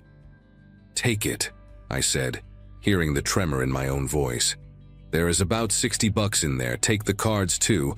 I will not cancel them for an hour. Just let me keep the camera." The scarred one did not even look at the wallet on the ground. He kept his eyes locked on mine, and I watched his expression shift from boredom to something harder, something that enjoyed being challenged. "That was not a negotiation," he said. One of the younger ones moved behind me, and before I could react, I felt a hard shove between my shoulder blades that sent me stumbling forward onto my knees, gravel biting into my palms as I caught myself. The camera swung forward and hit the ground with a sickening crack, and I heard one of them laugh, a short, ugly sound that had no humor in it. Before I could get up, hands grabbed the back of my jacket collar and started dragging me off the path, toward the denser tree line where the shadows had already pooled into something close to night. My heels scraped against the dirt as I tried to find traction, tried to plant my feet and resist. But whoever had me was strong and determined. "No one walks back here after sundown," the scarred one said from somewhere behind me, his voice carrying that same flat tone like he was reciting a fact rather than making a threat. "You should have known that." I understood then what was happening. They were not just robbing me, they were relocating me to somewhere more private, somewhere the transaction could take longer, somewhere screaming would not matter. The realization hit me like ice water, and I started thrashing harder, grabbing at roots and branches, anything to slow our progress into those woods. My mind kept flashing to news stories I had skimmed past without really reading. Stories about bodies found in parks, about joggers discovering things they wished they had not discovered. I managed to hook my arm around a small tree trunk, stopping our movement for a few seconds while I screamed for help at the top of my lungs. The sound came out ragged and desperate. Not the commanding shout I had imagined, but a raw animal noise that barely felt like it came from me. One of the teenagers kicked at my arm, trying to break my grip, while the other one grabbed my camera strap and yanked it over my head so hard it burned the back of my neck. "Shut up," the scarred one hissed, and for the first time I heard something other than boredom in his voice. Urgency, maybe even nervousness. That tiny crack in his composure gave me a sliver of hope, because it meant he was worried about being heard, which meant there might be someone close enough to hear. I screamed again, louder this time, putting everything I had into it, and I felt the grip on my collar loosen slightly. The 3 of them exchanged quick glances, some silent communication passing between them, and I could tell they were recalculating, weighing risk against reward. For a moment, everything hung suspended. Me on the ground clutching that tree, them standing over me breathing hard, the darkness pressing in from all sides like it was waiting to see what would happen next. Then I heard it. Footsteps, rapid and rhythmic, the unmistakable cadence of someone running. The sound was coming from the direction of the main path, getting louder with each second, and I have never in my life been so grateful for the existence of joggers who refuse to quit before sunset. The scarred one heard it too, and his head snapped toward the sound like a deer catching a scent. He muttered something I could not make out, and suddenly the hands released my collar, and the weight pressing down on me lifted. I did not see them go. I was too busy gasping for air and trying to untangle myself from the roots I had been gripping. But I heard the rustle of brush and the snap of branches as they melted back into the woods, with the same eerie coordination they had shown when surrounding me. By the time the jogger rounded the bend, a woman in her 40s with a reflective vest and earbuds dangling around her neck. I was sitting upright against the tree trunk, covered in dirt and leaves, my wallet still lying on the path a few feet away. She slowed down when she saw me, confusion crossing her face, and asked if I was okay. I wanted to laugh at the question, but what came out was closer to a sob. Her name was Christine, and she stayed with me while I called 911, even though I could tell she had somewhere else to be. My fingers kept fumbling with the phone, hitting wrong numbers, and she finally took it from me and dialed herself, speaking to the dispatcher in a calm, clear voice that made me feel like maybe the world had not completely fallen apart. The police arrived within 15 minutes, 2 officers in a squad car, who walked me back to the path and took my statement while shining flashlights into the trees like they expected the attackers to still be hiding there. I described everything I could remember: the scar through the eyebrow, the dark hoodies, the way they moved in formation, the phrase about no one walking back here after sundown. One of the officers, a stocky guy with a gray mustache and tired eyes, nodded along like he was hearing a song he already knew by heart. "We have had 6 reports like this in the past 2 months," he told me, clicking his pen against his notepad. "Same area, same tactics. They wait for someone alone, surround them, try to pull them deeper into the woods where there are no witnesses. You got lucky tonight." Lucky. I turned the word over in my mind, trying to make it fit with the scrapes on my palms and the bruise forming on my neck where the camera strap had burned me. They never caught the guys who attacked me. I went to the precinct the next day to look at photos. Spent 2 hours scrolling through faces on a computer screen until they all started blending together. But none of them matched the scar or the cold eyes I remembered.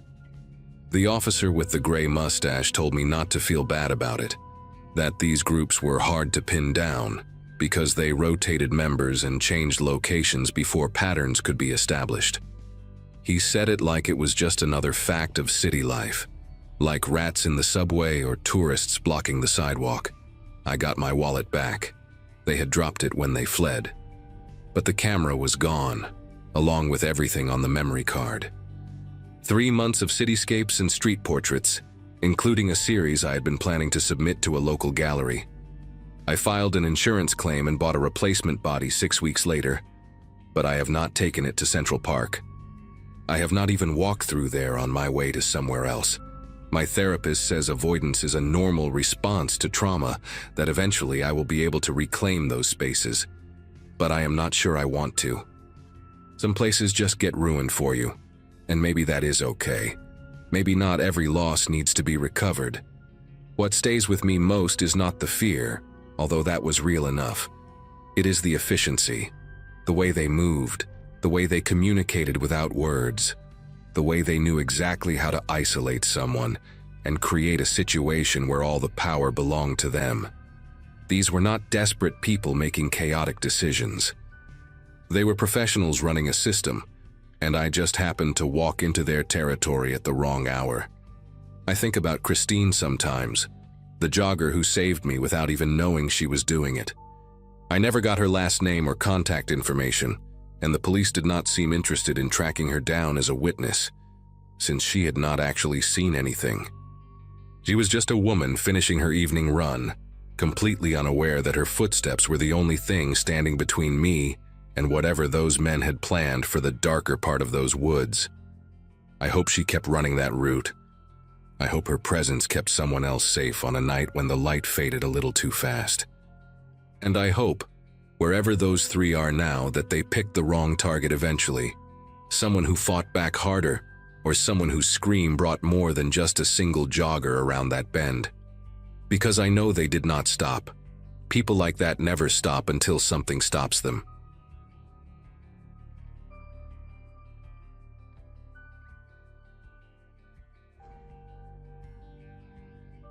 Most days back then felt like a blur of long commutes and late-night shifts, and that morning it started like any other for me. I was living in a tiny rented room above a laundromat in Queens, juggling 2 part-time jobs and trying to convince myself I wasn't burning out. The only constant in my routine was catching the E train, usually squeezing in with dozens of other half-awake people. That day, though, the platform felt strangely hollow, as if the city had taken a breath and forgotten to exhale. I remember glancing around and noticing the silence first, the kind that settles on your shoulders before you even realize something's wrong. A couple of people lingered near the far end, but one man stood out immediately, watching me with an intensity that didn't match the stillness around us.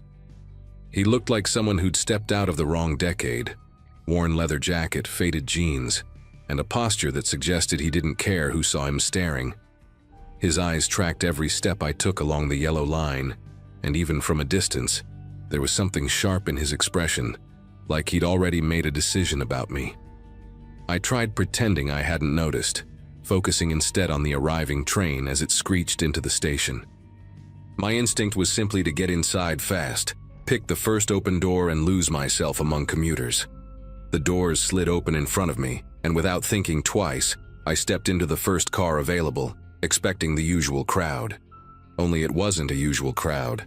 It was almost empty, maybe 3 people scattered across the far end, each absorbed in their phones. The fluorescent lights overhead flickered with that tired buzz that always made me uneasy, and the stale smell of metal and old air trapped itself in my throat. Before I could even back out to choose another car, the doors hissed again, and that man from the platform slipped inside right behind me. He didn't say a word, just moved with this deliberate kind of calm that made the space between us shrink faster than I could process. When the train lurched forward, he settled near the door, leaning just enough to rest his hand on the release lever in a way that felt intentional. That's when the situation fully clicked in my mind. He wasn't just following me, he was making sure I couldn't leave. The car rattled through the tunnel, lights flashing across his face in short, cold bursts, and he shifted his jacket just slightly, enough for me to see the dark outline of a small handgun tucked beneath it. My throat tightened, but nothing came out. He leaned closer, voice low and steady, telling me I'd be getting off only when he said so, and only after handing over every single thing I carried. His tone wasn't frantic or loud. It was terrifying exactly because of how casual it sounded, like he'd rehearsed this with strangers 100 times before. I glanced toward the aisle, hoping for some impossible escape route, but the way he angled his body made it obvious he would react instantly if I tried anything. The train kept gaining speed, and every passing second stretched out in this slow, unbearable way. I tried to think logically, to keep my breathing steady, telling myself the next busy station would save me. But the man clearly knew the pattern of the ride better than I did. Each time the train began to decelerate, he shifted just enough to block the aisle with his leg, giving me a silent warning that felt louder than anything he could have said. The few passengers at the far end didn't even look up, completely unaware of how tightly fear had wrapped itself around my ribs. I kept my bag close, not out of defiance, but because I didn't know if handing it over too quickly would make things worse or trigger something unpredictable in him. What unsettled me most was how calm he seemed. His gaze drifted around the empty car as if he were bored, only snapping back to me with this razor focus whenever I shifted even an inch. There was a detail I still remember vividly, a thin silver ring on his right index finger, tarnished enough to show age but polished on one side, as though he rotated it often when he thought. He wasn't doing that now. Instead, his fingers tapped lightly on the release lever, a steady rhythm that made me feel like he was waiting for something. The tunnel light strobed across his face, giving him a hollow look, and the air between us felt heavier with every jolt of the tracks. When the train finally began slowing into a well-known transfer station, a flicker of hope sparked in me. I didn't plan anything elaborate. I just needed enough people outside those doors to create a moment he couldn't control. But he leaned forward before the train even stopped, angling his body to block the narrow path that led toward the exit. His voice stayed low, almost conversational, telling me not to even think about running. He didn't raise the gun fully, he didn't need to. Just the sight of the handle tucked beneath his jacket was enough to anchor me to the spot. My thoughts scrambled for any solution, any distraction, but time was collapsing fast, and the train was seconds from opening its doors. As the brakes squealed and the doors parted with that mechanical sigh, Something broke inside me, a kind of desperate clarity. The second the gap was wide enough, I lunged forward, not with grace or strategy, but pure survival instinct. He reacted instantly, twisting his body to block me, but a couple of commuters standing just outside the door jumped back in shock when they saw me rushing toward them. Their surprise created a split second of confusion, and I slipped through that tiny space, shouting for help before my mind even caught up. People turned, startled, closing in around me, but the man didn't follow. He stayed in the car, sitting exactly where he'd been, his hand still on the lever, eyes fixed on me through the narrowing doors as they slid shut. The group of commuters around me kept asking what happened, but my attention stayed locked on the departing train as it rolled away with that man still staring in my direction. His expression never shifted, not even when the car disappeared into the darkness of the tunnel. Something about that steadiness sank deep into me, the sense that he hadn't run because he didn't need to. A couple of people led me toward the station booth, and the clerk immediately called transit police. I tried explaining everything in order, but the details kept tripping over each other. The officer who arrived listened carefully, scribbling into a small notepad and asking me to repeat anything that stood out. The only thing I could cling to was that tarnished silver ring, and the way he kept tapping the lever like it was second nature. They escorted me upstairs to wait for a patrol car, and by then the adrenaline had faded enough for a heavy exhaustion to settle in. The officer explained that the cameras inside the cars rarely caught clear angles during incidents like this, especially when someone deliberately kept their movements subtle. He mentioned that there had been other reports, riders cornered in nearly empty cars late in the morning, or in awkward gaps between rush hours. Every victim described the same pattern. The suspect chose isolated cars, blocked the exit, displayed the weapon just enough to threaten but never enough to appear on footage. Hearing that chilled me in a way I still have trouble describing, because it meant he hadn't chosen me randomly. Hours passed before they released me, though it felt shorter somehow, like my brain had compressed everything into one long, distorted moment. I remember stepping outside the precinct feeling exposed, as if the city had grown eyes everywhere except where they were needed. The officer gave me a number to call if I remembered anything else, but I already knew there wasn't much more to give. The man hadn't taken anything from me in the end, but the thought that he could appear in another nearly empty car, watching someone else the same way he watched me, made my chest tighten. I kept replaying his calmness, the precision of his movements, and the eerie confidence in knowing no one would intervene unless he allowed it. That night, I changed my commute entirely. For weeks, I avoided the first two cars of any train, stuck only to crowded ones, and never stood near the ends of platforms again. I even moved apartments the following year, not because I thought he'd find me, but because I couldn't shake the memory of how easily he had trapped me in a space meant to be public and safe. The police never contacted me again, which probably means they never caught him. Sometimes when I pass a station and hear the train doors closing, that moment flashes back with startling clarity. His hand on the lever, his stillness, the unspoken message that he'd done this before. Maybe the only reason I got out was because the station happened to be busy enough at the right second. I don't pretend to understand why it ended the way it did, but I know one thing: I'll never board an empty train car again.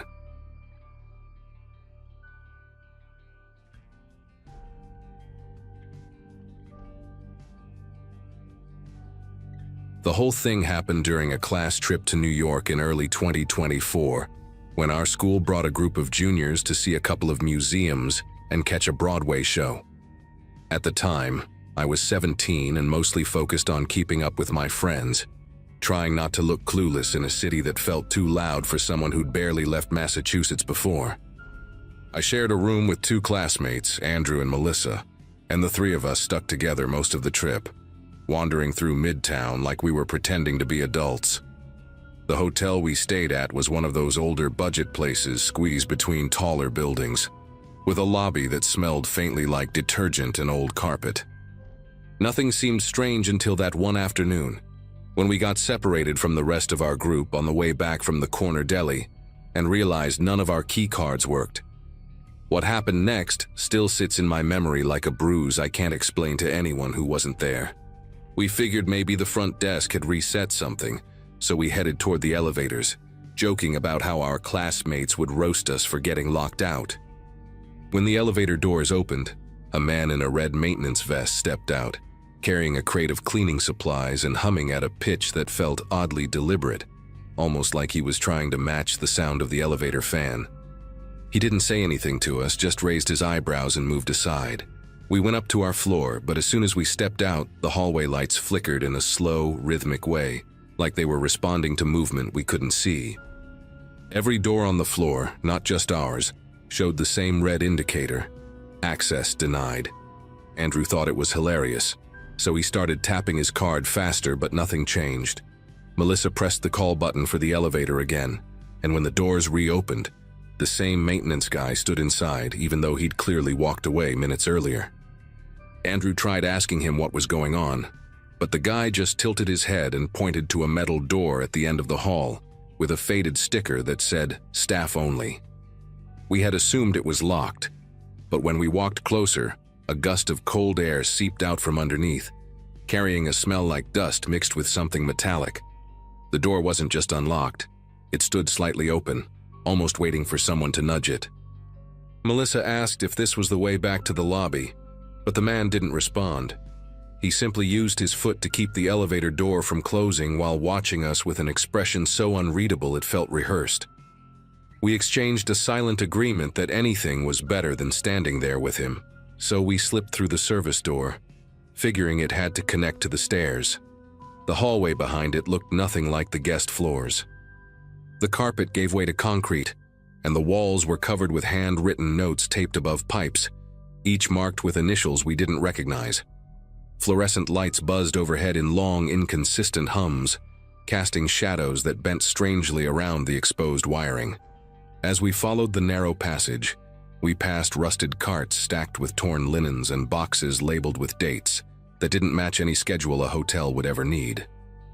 The deeper we went, the more the air felt stale, like we were walking into a place meant to stay hidden. We kept going until the hallway opened into a storage area lit by a single bulb, where rows of plastic bins sat arranged in a grid. Inside them were wallets, IDs, and phones, dozens of them, spilling over like someone had swept entire nights of chaos into containers and abandoned them there. Melissa reached into one of the bins before either of us could stop her, picking up a driver's license with a cracked corner. The photo showed a woman who looked barely older than us, but the expiration date suggested she should have renewed it long before any of us were even in high school. Some of the wallets still had receipts tucked inside, stamped with dates from random cities across the country. Andrew found a phone with a dented frame and tapped the screen out of habit, even though it was dead. What struck me wasn't just the quantity, but the fact that every bin had a small laminated tag clipped to the front with handwritten letters: M3, B9, S4. None of it made sense. We whispered in circles trying to rationalize what we were seeing until something clattered deeper in the room, not loud but intentional, like someone had nudged a metal tray to let us know we weren't alone. We moved toward the hallway again, sticking close together, but the path didn't look the same anymore. A sign that hadn't been there minutes earlier pointed toward a stairwell labeled "Basement Access," written in blocky stenciled paint. Even the air felt different, warmer now, carrying a faint bitter smell that reminded me of overheated electronics. Andrew kept glancing behind us, muttering about how the bins weren't just lost items. They looked organized, sorted even. When we pushed open the basement stairwell door, it let out a soft groan that echoed down the concrete steps. Light from above barely reached past the third step, leaving the bottom swallowed in a blurry darkness. Melissa insisted we go up, not down, but right as she said that, the sound of keys jingled somewhere below, followed by a slow scrape of something dragging across the floor. None of us agreed to run. We just ended up doing it at the same time.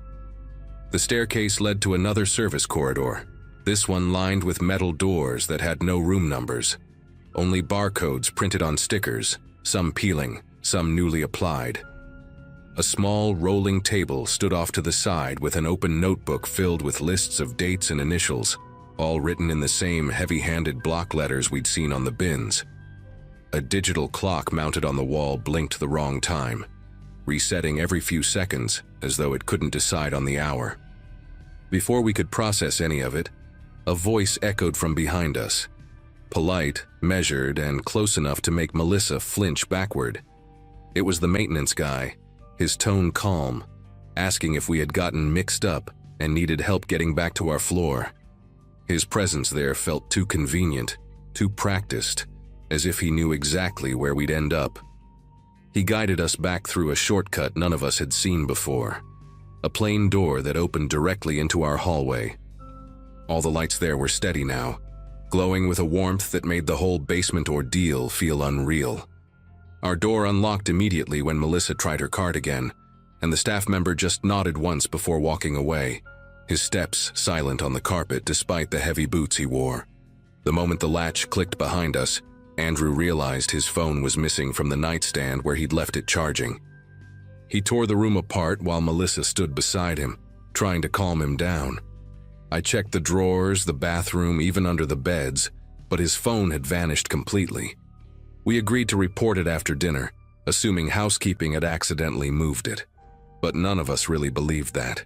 About an hour later, while we were getting ready to head downstairs and meet the others, Andrew's missing phone somehow lit up on his nightstand, the same spot we had searched repeatedly. The battery showed only 3%, yet the screen turned on long enough to reveal a string of unread messages. The sender ID wasn't a number, it was blank, just an empty field. The first message said, "You shouldn't have gone down there." The second followed a few seconds later. "Stay on your floor tonight." Andrew tried unlocking the phone, but it powered off instantly, like whatever had turned it on had only allowed it to stay awake long enough to deliver the warning. None of us spoke for nearly a minute. The room felt strangely quiet, like the hallway outside had been muted. Melissa suggested we go straight to our teacher, but when we opened the door, a housekeeping cart blocked the hallway, positioned perfectly in front of our room, even though no one was nearby. We pushed the cart aside and hurried to the elevator, but every button we pressed redirected us to the lobby, even when we tried selecting higher floors.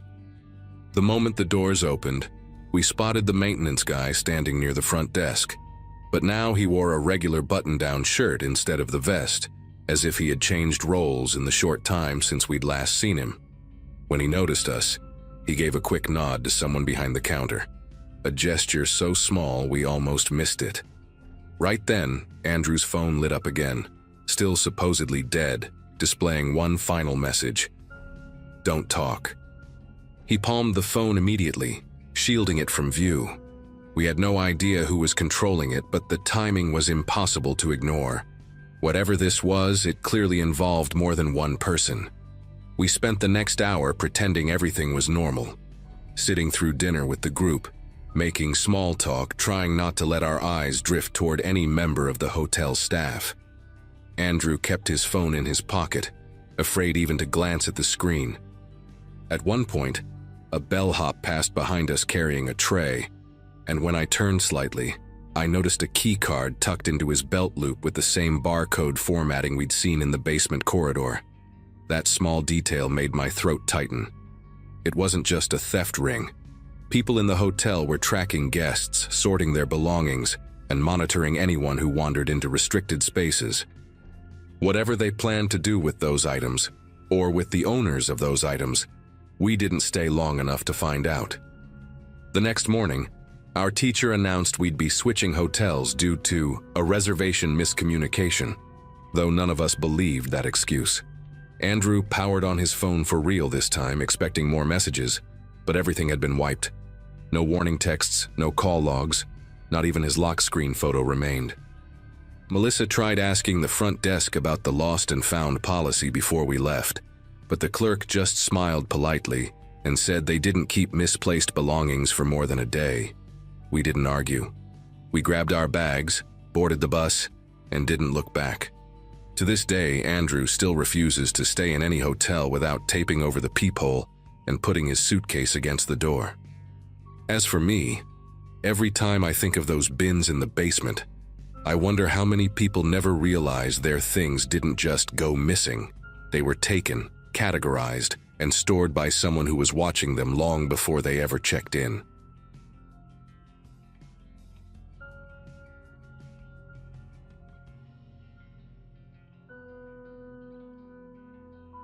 Some years back, during a stretch when work kept me bouncing between small towns in upstate New York, long drives became part of my routine.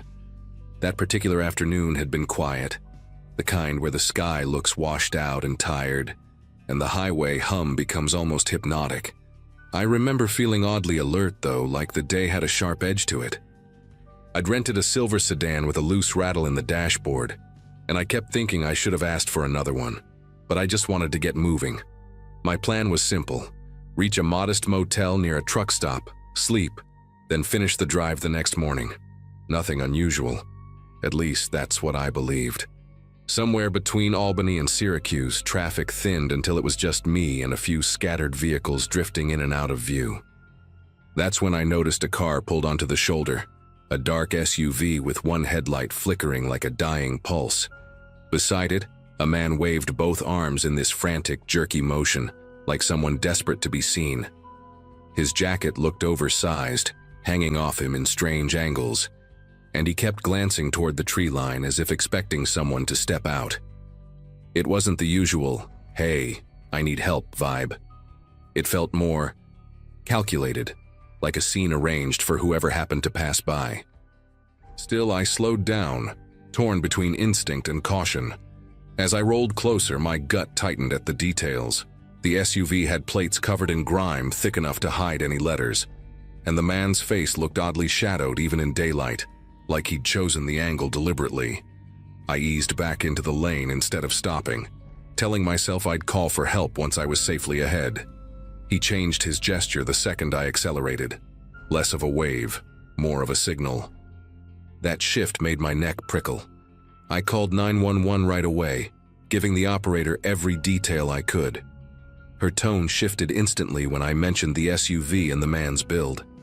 She told me there had been reports of a group staging fake breakdowns on that exact stretch of road, luring drivers into robberies. Her words hit harder than I expected, mostly because the situation had felt wrong in a way I hadn't been able to articulate. I stayed on the line until she assured me a patrol car had been dispatched. Then I tried to shake it off and continued toward the motel. But the drive wasn't peaceful anymore. Every car in the rear view felt too close. Every turnoff looked like a place someone might wait. By the time I reached the motel around dusk, I was drained. I checked in, parked under a buzzing security light, and tried convincing myself the worst part of the day was already behind me. I couldn't have been more mistaken. The room they gave me had one of those long windows that sat just above eye level, the kind meant to offer light but not much of a view. After dropping my bag on the sagging armchair, I tried to settle in, ordered takeout, turned on the TV, pretended the drive hadn't rattled me as much as it did. But every little noise outside felt amplified.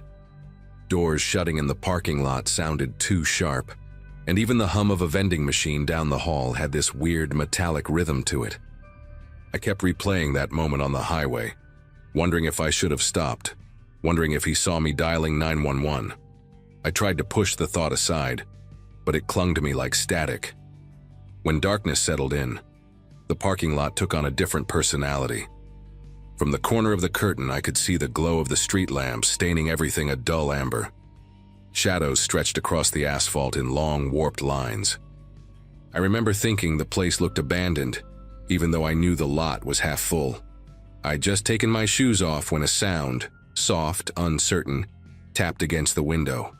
At first I thought it was the heater kicking on, or maybe branches brushing the glass. But then it came again, this gentle, deliberate tapping, spaced just far enough apart to feel intentional. My chest tightened as I approached the window, half expecting it to be nothing.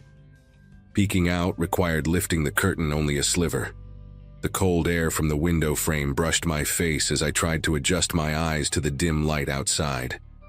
At first I didn't see anything, just the reflection of the parking lot lights bouncing off my own shadow. But then a shape shifted, someone standing just beyond the glow of the nearest lamp. A person positioned at an angle where their face stayed hidden, like they'd practiced how to avoid the light. What hit me next wasn't recognition. It was the posture. The same crooked stance, the same stiff shoulders as the man waving on the highway. He hadn't stayed behind. He'd followed me. I stepped back from the window so fast I knocked into the armchair, sending my backpack tumbling to the floor. The tapping started again, slower this time, like he wanted me to know he wasn't leaving.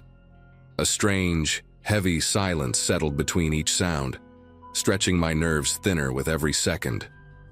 I thought about calling 911 again, but part of me panicked at the idea that he might hear my voice. Instead, I grabbed my phone and typed out a message to the front desk, hands clumsy as I tried to keep quiet. I didn't know how he'd found me after I drove off, and the thought alone made the room feel too small to hide in. The front desk clerk responded quicker than I expected, saying he was sending someone from maintenance to take a look outside. That phrasing didn't give me much confidence, but it was better than sitting there doing nothing. While I waited, the tapping stopped, replaced by this faint crunching sound on the gravel beneath the window, like someone shifting their weight back and forth.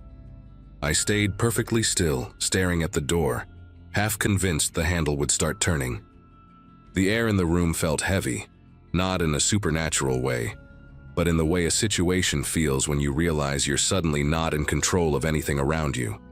Every second stretched out, and I kept listening for footsteps approaching from the hallway, praying the maintenance guy wouldn't walk straight into danger. A knock finally echoed from the hallway, 2 short taps on my door. I nearly jolted out of my skin before I remembered the clerk's message. I moved slowly, forcing myself to check the peephole first. The man outside looked older, with a salt and pepper beard and a baseball cap embroidered with the motel's faded logo. He kept his flashlight lowered, pointing at the floor, as if trying not to draw attention through the window. I cracked the door open and whispered that someone was standing outside my room. He didn't even look surprised, just let out this long breath like he'd dealt with similar nonsense before. He motioned for me to stay inside, then stepped out of view. Seconds later, his flashlight beam arced across the parking lot, stopping in the exact spot where the figure had been standing. I heard him call out a firm, steady, "Hey!" The kind of voice older men use when they're not looking for trouble but won't back down either. There was no answer. He called out again. Silence. He walked farther into the lot, sweeping the light between the cars. Watching that beam move made my heart pound harder than seeing the figure itself. When he returned to my door, he looked unsettled, even if he tried hiding it. He told me nobody was out there anymore, but he also didn't think I should stay in that room overnight. The clerk offered to move me to a room on the 2nd floor, away from the parking lot entirely. I jumped at the chance. The maintenance guy insisted on walking me upstairs, and I didn't argue. While we crossed the lot together, I kept scanning between the cars, searching for any sign of movement. Nothing. Not even the whisper of gravel shifting. But the whole walk, I couldn't shake the sensation that the lot wasn't empty at all, that someone was watching from a place I didn't know to look.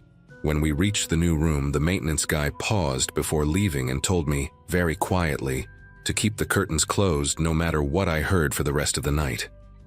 His voice had a seriousness that made it clear he wasn't being dramatic. Once the door clicked shut, the room felt safer, but only barely. I locked every latch the door had, then pulled the curtains tight until no light leaked through. I tried lying down, but my mind kept looping back to the SUV on the shoulder, and the way that man shifted his gestures when he realized I wasn't stopping. The police operator's warning replayed in my head too. Those crews had been operating for months, using different vehicles and sometimes switching drivers to confuse descriptions. That detail gnawed at me. It meant the man outside the motel might not have been alone. It meant the SUV on the highway might have been just one piece of a setup I'd managed to avoid by pure luck. Even with the curtains closed, I felt exposed. I turned on the TV for background noise, keeping the volume low. Every small creak in the building sounded sharper in contrast.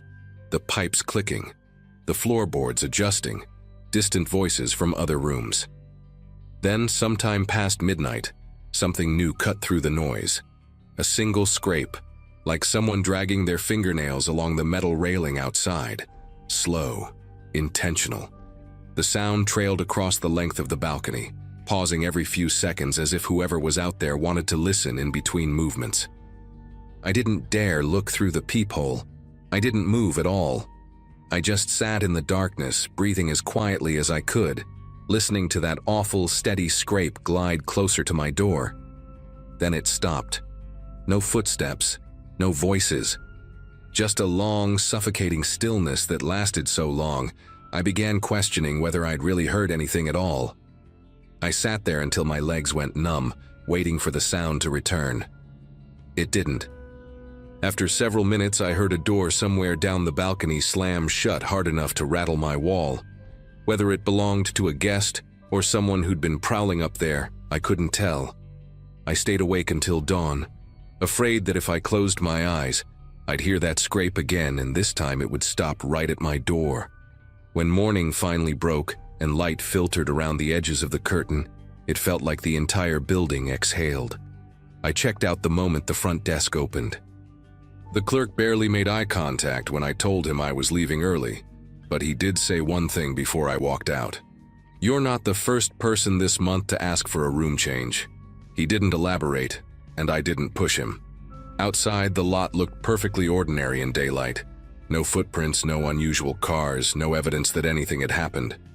But as I drove away, I kept checking the mirrors, making sure no SUV lingered behind me. Nothing followed. Nothing happened on the rest of the trip. Yet even now, I still think about how precise that tapping was, how the man had found me miles from where I'd passed him, and how someone dragged their hand along the railing outside my room the same night police warned me about roadside robbery setups. I don't have an explanation for any of it. All I know is that refusing to stop on the highway likely saved me from something far worse, and getting moved to the second floor might have done the same. Whatever that man wanted from me, he didn't get it. And for reasons I can't explain, after that night I never saw him again. Not on the road.